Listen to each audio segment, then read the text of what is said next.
right, I want to welcome you to this conversation. We're talking today about leading the system and not just the team. One of the most frustrating things about leadership is people. Can I get an amen, right? But one of the things that the problem's not always the people. A lot of time it's the systems. Now, we all use systems, whether you realize it or not. I grew up in a household where my dad is a leader. He is in charge. He is large and in charge when he steps in a room, and he has a system for everything. And he's kind of frustrating to work with sometimes. He'll tell you how to do it, and your way is not the right way. Y'all, come on, some of you, y'all got to get with me. Y'all know don't look at them, but y'all know people like that, right? Where it's like their way is the only way. He had a system for, and some of you use military, and they tell me in the military, you got the right way, the wrong way, and the military way, and you better do it the military way, whatever that is, right? He's kind of like that. You had the right way, the wrong way, and the Don way.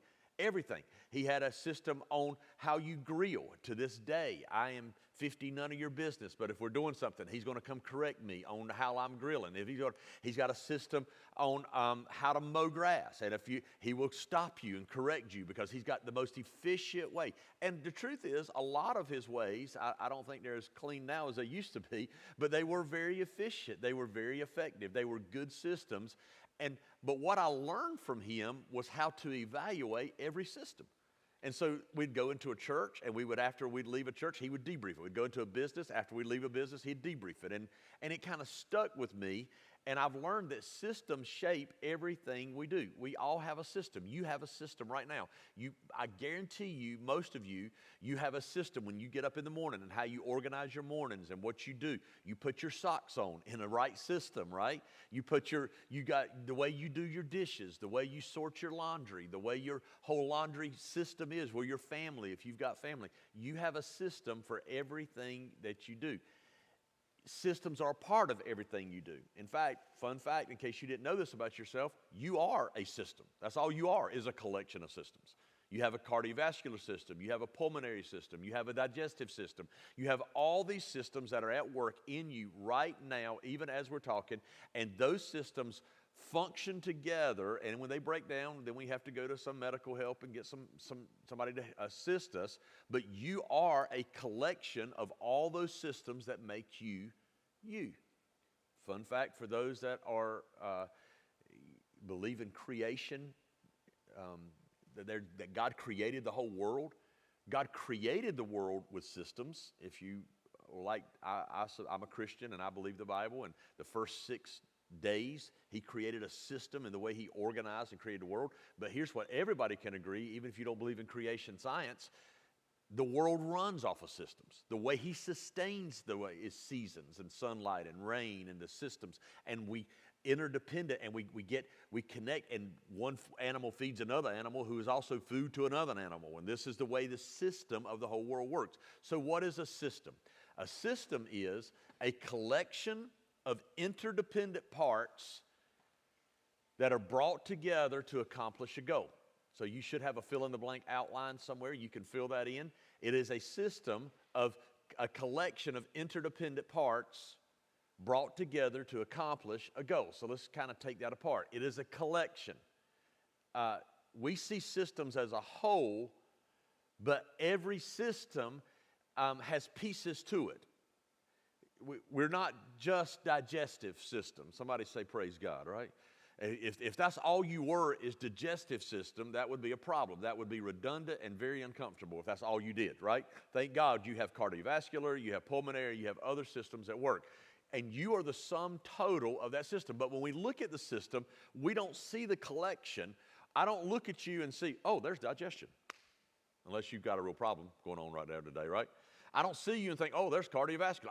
I don't see that. I see you as you and a name. When you go to Lowe's, you don't see the accounts receivable and the accounts, the stockers and the thing. You see Lowe's, you have an image of Lowe's as a whole. When you go to a restaurant, typically you just have an opinion about the whole. You don't break down the system. Most folks don't. So what we have here is you have some organization like I'm the pastor at Life Spring Church, and so we have this system. Let's go back to Lowe's. We'll stay with Lowe's. You have Lowe's as a whole, and then you have accounts receivable, you have shipping, you have HR, you have all these different things, whatever you may have that's going on, and every one of them are in there. In your high school, you had the teachers, you had the shop guys, you had all these. It's a collection of smaller subgroups. Culture's made up the same way, by the way, as systems, where you have all these things that are interdependent, and you see it as a whole. So you have a department, but you have sub-departments, if you will, in each one of them. Now, each one of them's connected. If one of them has a problem, it affects the other problems. We're gonna go through this and talk about it more as we go. Each one of them's overlapping. Notice it, and we look at the outcomes of the system, but behind every outcome of the system is a system that produced it. So, like, let me explain that. That was kind of confusing the way I said that. Do we like Lowe's or we like Home Depot better? You make this decision based on the outcomes. But the reason you like it or the reason you don't like it was the way they overlap this collection that was going on inside of it. You go to a restaurant and you decide, I like this restaurant or I don't like this restaurant. You're basing that on the outcomes, but the problem is the systems that created that outcome. You like this financial planning, you like this stock, you like this whatever, based on the outcomes that are there. And business is a collection of nothing but, your business, my business, is nothing but a collection of all these systems that work together to make this overall system. So in business, you might have who's running the register. You might have the hiring and the on-ramping systems, the HR kind of stuff. You might have, if you're in the food industry, cooking or some kind of healthcare, cleaning schedules that are a big deal, that are part of it. You have inventory systems that all work together. You have marketing funnels that you have to work out that work all this together. And every one of them are interdependent, meaning that like dependent is where one leans on the other and one's strong and the other one's just leaning on it. Independence where two are separate, but interdependent is like where three rods are coming together and each one of them needs each other. They're dependent like a tripod. They're interdependent, relying on each other. This is not only true internally, but every system is also interdependent with those outside of its own system. So Lowe's has a supplier somewhere. That's why tariffs are such an issue right now going on. We all have, so not only are we internally interdependent, but your system is actually a collection in a bigger system that you're interdependent with the rest of the world. And so you have to play ball, if you will, play nicely with people who are not even necessarily under your authority, under your control, under any of that thing. And it's the system that has to work. Changes in one area impacts everything else. If one department has a bunch of people call out sick, you're leading a ministry of some sort, and everybody in kids ministry got COVID, you got a problem that day, right? If the sales department has an influx and they really do a great job and they're killing it, but yet production doesn't keep up with it, the changes in one system can actually crash the other system. And so what happened is the outcome didn't work very well because the system was not working together as a system. It impacts the whole system directly and indirectly. Healthy organizations don't just manage the people, you have to manage the system, which a lot of times is the people. Managing the system is actually shaping the behavior. So here's what I want you to know. Think about a system like this. This is the way every system you would think about it. It basically has three parts. You have an input, you have a transformation process, and then you have an output. So one of my loves in life is I love God, I love my family, I love leadership, and I love coffee. Does anybody love coffee? I drink a lot of coffee. My mama, I drink a bunch of coffee a day. She said, "Be careful, son." She said, your grandmother loved coffee, and coffee killed her. Okay, it killed her at 95. I'll take my chances, right? I mean, I'll risk it. She was 95 when she died. All right, I love coffee. Now, this coffee maker is a system. It has input. You have to have, first of all, you have to have electricity. This one does not have right here. You have to have electricity. You have to have water. You have to have these little pods that are here. So you have to sufficiently input into this thing. Then once you've put it in there, it has a transformation process. It will heat up. It's got a drip system going on. I don't know fully how it works. It's got a heating element going on. These things are firing in a certain order to make them happen, and then the outcome is a great cup of coffee. Now, if I violate the process, I violate the outcome. I drink a lot of coffee, but I'm a scatterbrained man a lot of times. It is not uncommon for me to do this. I wish I could tell you I did this one time. I've done it multiple times. I did it the other day. I will plug it up, make sure water's in it, push the button and go, but I forget the pod. I am very disappointed when I come. Now, am I mad at the coffee maker? Yes, but it's not the coffee maker's problem. The problem was I didn't work the system. One time, actually this happened twice. Twice I had put the water in, the electricity in, all the inputs were right. I put the pod in, I hit the go button, and it did its job. It made a wonderful cup of coffee, transformation. The problem was I forgot to put the cup underneath it. So now my cup of coffee is on the counter, on the floor, everywhere. Is the problem the coffee maker? The problem was me not working the system. If the coffee maker stops, I have to troubleshoot what's going on, right? And I know this is basic, but you see where it's going. I see some of you going. I have to troubleshoot. Do I have it plugged in? Do I have enough water? Is there something going on? This is what consultants do. When you hire a consultant for your business, they immediately look at your business in three places. They're going to look at it because they're going to look at the system, and the system is inputs, transformation, output. Depending upon what your problem is, 99.9% of the time, the reason you hired a consultant was because something happened with the output. Let's say you're a manufacturer of utility trailers, and you're having a lot of warranty work coming back on your utility trailers. It's like they're coming back and they're falling apart and the wheels are coming off and nothing. So you've hired somebody to help you determine why is our output not working. Well, what they're going to do is they're going to first of all say, okay, well, how about your raw material? Is the metal you're using, is the tires you're using, or is the material you're using inferior? If it is, then there's your problem. We got to get new suppliers. We got to get better made equipment, all this kind of stuff. All right, if it's not an input issue, then we're going to look at transformation processes. Like, is your welders right? Do you need to start drug testing your employees? Because that's right. I mean, like, what's going on? Why is the transformation not working? If you have a service industry business, potentially, you have a great transformation, you got a great product, you got a great method, you got a great system that you will to customers, that you're selling the system, whatever it is, you got some service industry.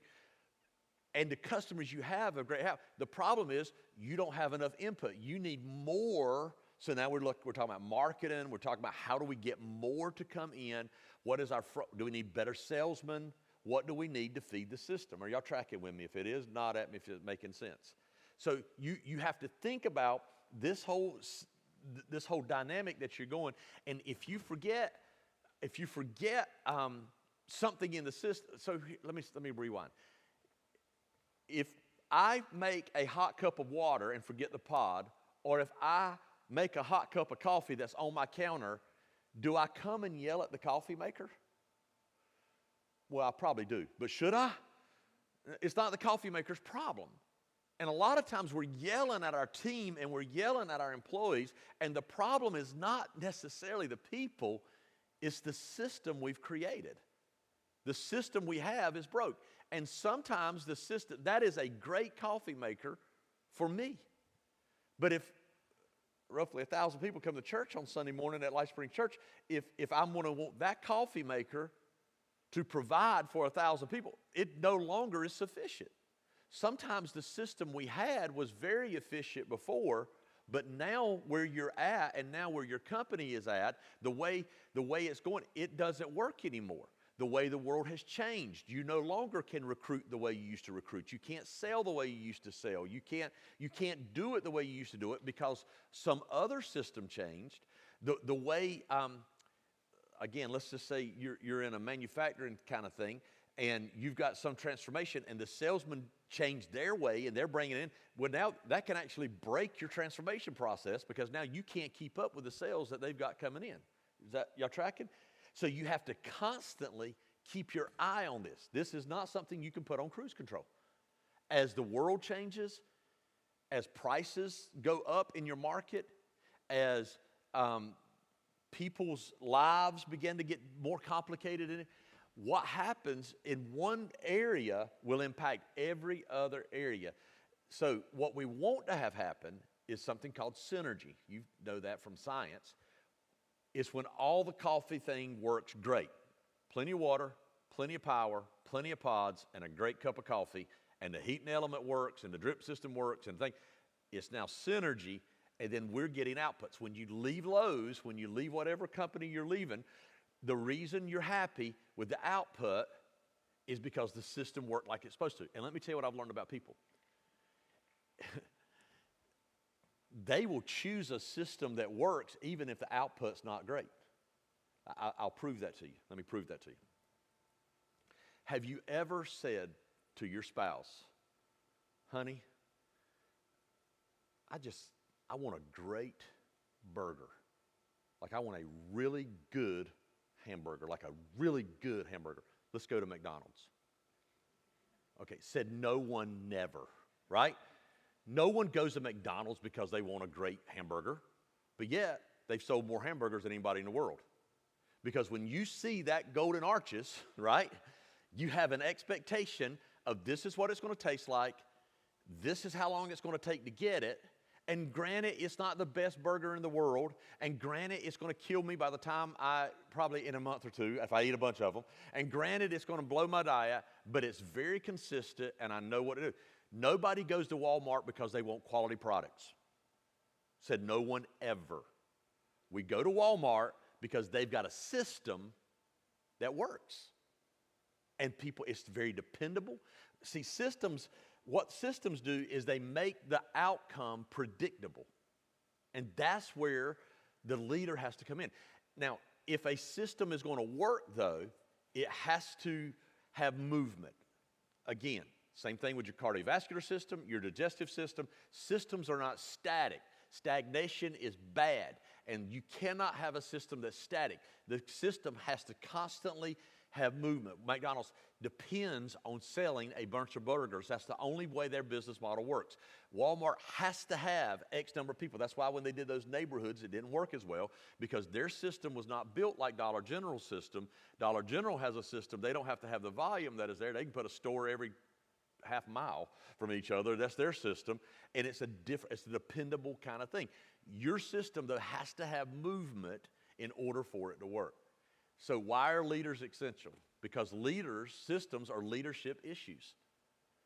You can't leave a system unattended, because systems do not drift to excellence. They drift to disorder. They drift to deterioration. They break down. Systems require energy. They require resources. Systems require accountability. Great leaders don't just run the system. They consistently evaluate the system. What's coming next? What's coming in that's good? How's my market changing? Can my transformation processes keep up with my inputs? What is our output? They do quality control. If you're in that, you hate those guys, right? They do quality control. They do exit interviews. That's what leaders do. What's changing? What should be changing that's not changing? Where are we getting ready to see a bottleneck happen right here? What is it that we got coming on? And in fact, if you study, when I was in grad school, when we started studying the history of management, it all started with gauging those systems and trying to determine, and watch this may be 2 words you need to write down and think about when it comes to your business. How effective is your system? That's one thing. Effective is a word. The second word you should write down is how efficient is your system. Effectiveness and efficiency go hand in hand. Sometimes it's very effective, but it's not efficient. Sometimes it's very efficient, but it's not very effective. And so that's where you have to, as a leader, constantly be talking about it. And let me just say to you, if you don't start working on all right, You've got to, especially when you're starting out. When you're starting out, you have to work in your business. But at some point, you have to break away from working in your business and start working on your business. And if you don't start working on your business, it's doomed to fail. I'll translate that. If you don't, you're really good at cooking. You're a restaurant. You're really good at it. But at some point, you've got to step outside of cooking and look at the whole process of this business, all the parts, the accounting, everything. And if you don't, it's doomed to fail. You've got to take a bigger, if it's capping it. You're capping it if the only thing you're doing is working in it and not on it. You've got to say, why is this not working? Why did this used to work, but it won't work now? We used to recruit employees this way. We used to could train them this way. We used to could get sales leads this way. We used to could do in our church, put it in our world, we used to could do communion or baptisms or whatever it is we're trying to do this way, but now we can't. Why is that the case? What happened? What needs to change? And that is a constant thing. It's like driving a car. You can't take your hands off the wheel on that. And to see the change, you have to address it at the systems level. Because here's the truth. Your system that you have right now in your business, whatever it is perfectly structured to get the results you're getting now. Like if you're happy, great. Like if it's all great, great. But if you're not, you're going to have to change it. And I've learned some systems are anti-progress. You got this value system or this culture that will not, like you're not going to invest in new technology. You're not going to invest in people. You need to hire staff, but you're scared to manage staff because you know staff can be aggravating and da-da-da-da-da-da. You don't want to spend the money on the equipment. That's an anti-progress system. Some systems are anti-leadership. They don't want you to lead. They don't want you to give an opinion. They don't want to train. They just want you to shut up and do what I tell you to do. That's it. That's an anti-leadership system. You're perfectly structured to get what you're getting. So do you like your outcome? Do you like your output? If not, then you got to stay on it. It's not always a vision issue. In my opinion, sometimes it's a vision issue. But as working with literally hundreds of business owners and churches and nonprofits, I believe a lot of times it's just a system issue. The vision's not bad. It's just your system is bad. And systems, let me explain it to you this way. Your vision would be we're going to go to Disneyland. Your system is the vehicle you choose to get you there. You may choose plane, train, or automobile, right? But the vision's still good. Disney World's still a great vision. The thing is, the destination don't need to change in your business. The system, the method you've got to deliver you to that vision is what needs to change. Some systems are conducive to growth. Some systems hinder growth. It's like your business can't sell more than this amount because the way you've got it, if you sell more than this amount, it's going to break down. You're not set up to handle that. Some systems make it easy to get the job done. Other systems, it's like treading in quicksand. You just can't, it's like bureaucracy. The larger, and I struggle with this one. The larger an organization gets, the more bureaucratic it has to get as it grows. It just has to. But if you're small, you want to minimize the bureaucracy as much as you can because it is like treading in quicksand. Some systems free leaders to lead. Other systems obstruct leaders. The way you're doing it, you say, well, if I could just get somebody that could really lead, I would do such and such. Well, let me just tell you, until you fix your system, they're not coming. No leader wants to work in that system. It's gonna stifle the growth. It's not gonna. Your system wouldn't attract them if you had them. Systems. This is why leaders are needed. Systems they create behaviors. The cardio system creates a behavior. Pulmonary system creates a behavior. Digestion, well, it creates a behavior, right? System creates behaviors.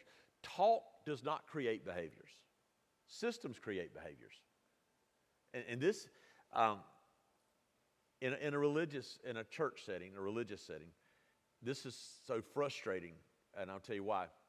The Bible, religious systems are designed to create behaviors. That's what we do. Like certain lifestyle changes, certain like disciplines, spiritual disciplines. the whole Bible is about creating behaviors. But here's the interesting thing for those that may not have read the Bible. The New Testament doesn't give you the system to create those behaviors.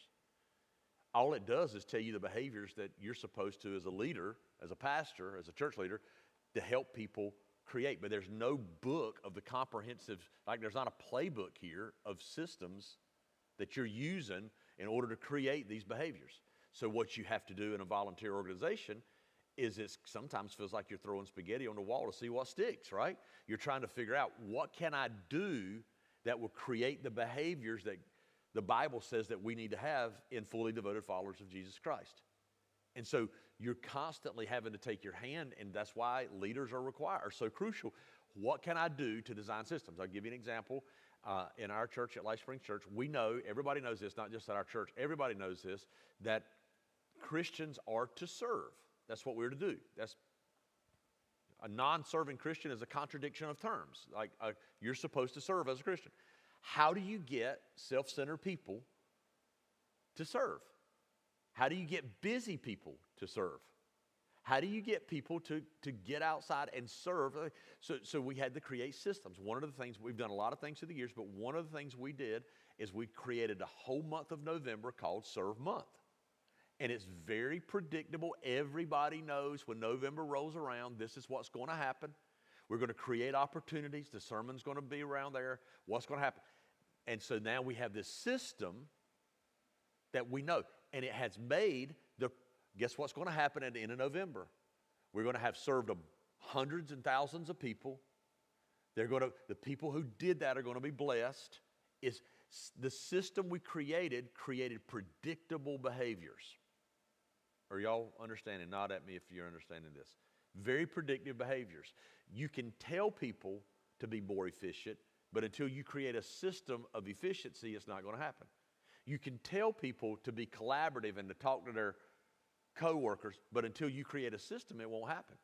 You can tell your people to be innovative, but until you create a creative process, they're not going to be innovative. The system will create the behavior, and it will also behavior shape the culture, by the way. But we're not going into culture today. You can tell you got to shape the system. All right. Some systems free leaders to lead. Some systems empower employees. Some systems encourage innovation and responsibility, and some systems don't. Other systems create confusion. You ever worked in a system where it's just confusing? Bottlenecks. This is where everything, all the synergy we had is going to bottleneck right here, and it's going to stop and die. It's going to have, sometimes systems create wrong behaviors. Anyway, I could keep on going on that. Let me go to the next one. What behaviors are your systems creating? That's really what I want to ask you. With whatever you're leading, if you don't like the system, the behaviors you got, what systems are what behaviors are your systems creating? Because systems, whether it be one you inherited, maybe you didn't create this system, but somebody else, maybe you did create this system. Maybe you've adopted this system. You went somewhere like to some other business plan and they got a system and you just said, oh, that's a good system, and you bought that system and you tried to incorporate it for you, but it's not working for you. What system? And see, we tend to blame people. We yell at coffee makers. But the problem might not be the people. It might not be that you need to fire everybody. It might be that you need a new system. I'm the bookkeeper in our household. And several years ago, this is an old thing now, but I had the most trouble in our household getting receipts. They'd spend money out of hand, know where it went, what it went for, who it was for, whatever. And we would have real conflict in our household over that. So one day it dawned on me, this is so simple. And I teach systems. I know systems or whatever else. I got a bank bag and put it in a drawer and just told everybody in the family to put their receipts in that bank bag. And I would this is when I do book work. Have a lot less stress now. Just a simple bag. It really is that simple. Same thing here at our church. Same thing, receipts that would happen. Here's another example. We couldn't get people to invite people to church. Like that was a behavior we wanted to create, but nobody was doing that. And so then one day, I believe maybe God kind of led us to it, but we got this thing said equip people to invite people. So then we started thinking, how could we equip people, a system for equipping. We started commissioning bags and all sorts of things. How can we equip people to invite people? So start with what behavior am I wanting? How can I shape a system to create that behavior? Yeah, is that making sense? Is everybody understanding what I'm saying? Now, with that being said, and let me be clear, we still, like right now, we've got all sorts of problems with systems because we're larger than we've ever been, and that may be why I'm teaching on this today.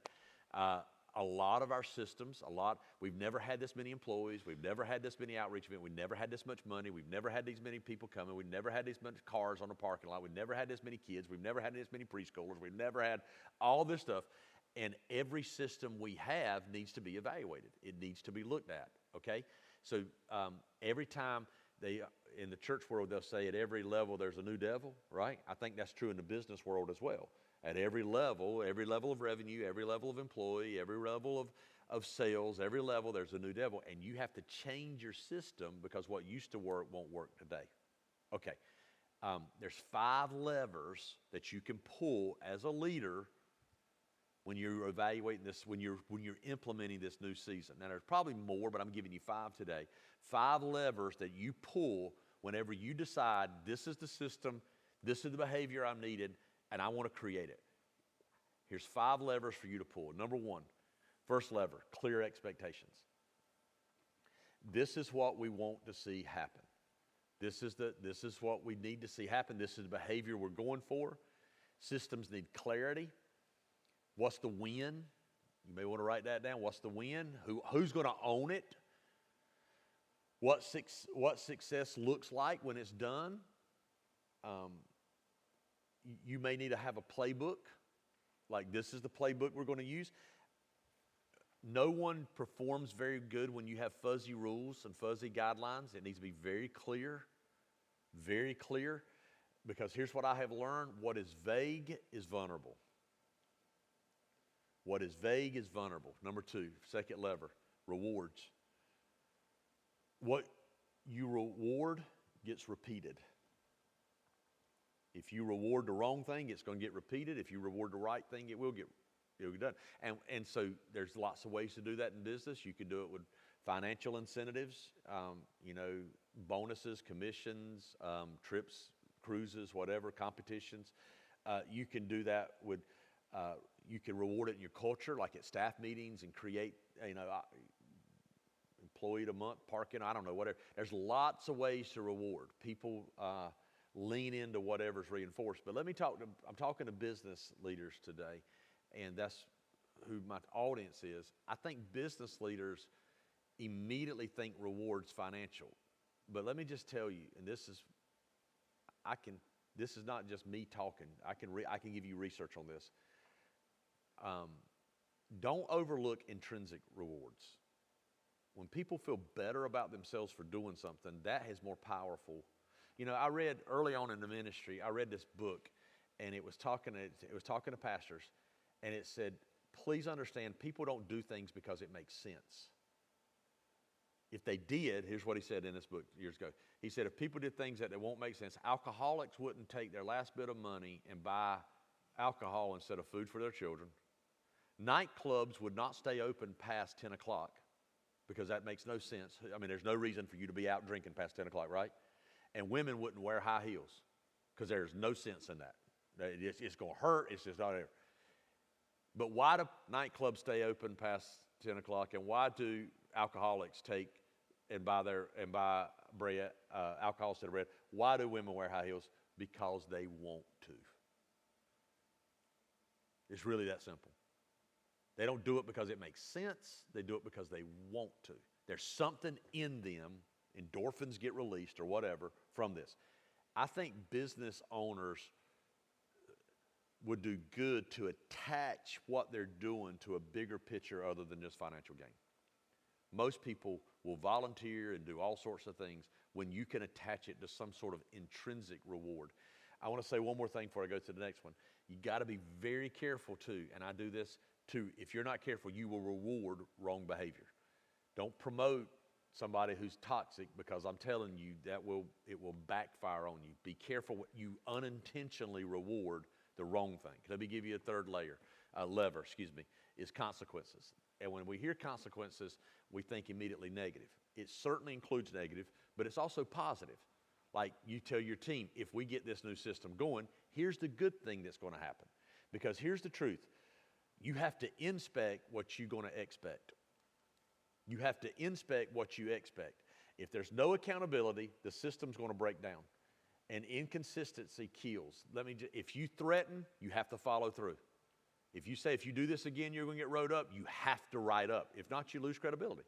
If this happens again, if we hit this sale, we're going to have an ice cream party. You've got to, empty threats, empty promises make you lose credibility with your team. So the consequences whether it's good or bad, it has to be implemented. Don't say it unless you mean it.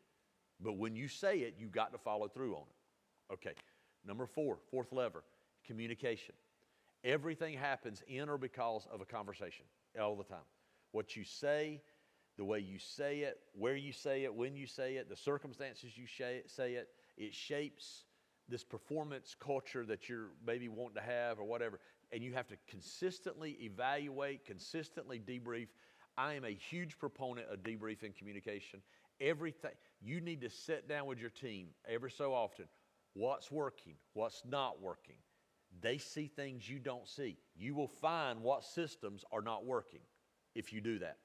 But if you're sitting here saying, well, I think it's, you're saying, well, if it ain't broke, don't fix it. Let me just tell you, it's broke long before you know it. It's broke long before you know it. They'll tell you, but you've got to listen. You've got to create communication forums and places to do this. And then number 4, you got to role model it. There's too much bird dogging and not enough leading. Bird dogging is pointing, where you point. Y'all do this, but I'm going to do this. People don't just do what you say, they do what you do. So are you personally living the expectation?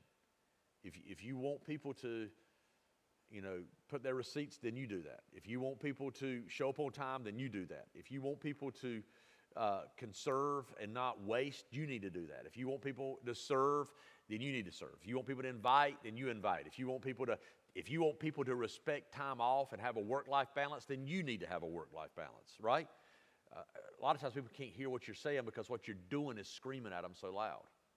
You gotta show them. Systems are better than slogans.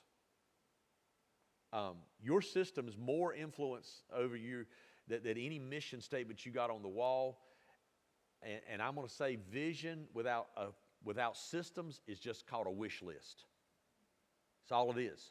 Vision without system is a wish. That's all it is. It's nothing. Dreamers are just dreamers until they make their dreams come true. Then they're called leaders. And system is what makes their dreams come true. Your culture is not defined, of your organization, is not defined by what you posted on your website. It's defined by what's actually done in this business. And your system is what's producing the behaviors that are needed to be done. And if you keep on casting vision and don't adjust your system, you're headed for, nothing's going to change. You're just headed for problems. Here we go. So here's where we want to evaluate. This is our closing time.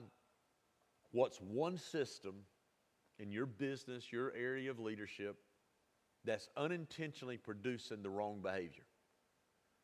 Like you're frustrated. You're a parent, and Tuesday's trash day, and the kids are not getting the trash to the grove. All right, it's just creating frustration. You got a systems problem. You got to change it.